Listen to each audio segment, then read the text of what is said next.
स्याह बख्ती में कब कोई किसी का साथ देता है कि तारीकी में साया भी जुदा रहता है इंसान से। घर लौट के रोएंगे माँ बाप अकेले में, मिट्टी के खिलौने भी सस्ते न थे मेले में।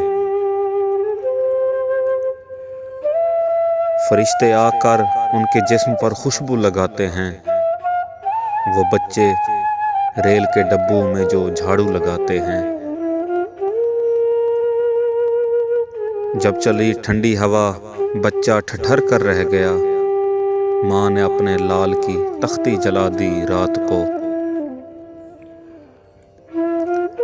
खड़ा हूँ आज भी रोटी के 4 हर्फ लिए, सवाल ये है किताबों ने क्या दिया मुझको।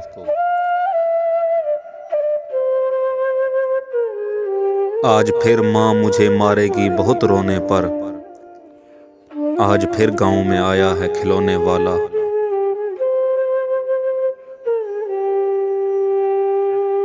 उसके हाथ में गुब्बारे थे फिर भी बच्चा गुमसुम था। वो गुब्बारे बेच रहा हो ऐसा भी हो सकता है। भूख चेहरों पे लिए चांद से प्यारे बच्चे, बेचते फिरते हैं गलियों में गुब्बारे बच्चे। बच्चों की फीस, उनकी किताबें, कलम, दवात, मेरी गरीब आंखों में स्कूल चुभ गया। वो अक्सर दिन में बच्चों को सुला देती है इस डर से, गली में फिर खिलौने बेचने वाला न आ जाए।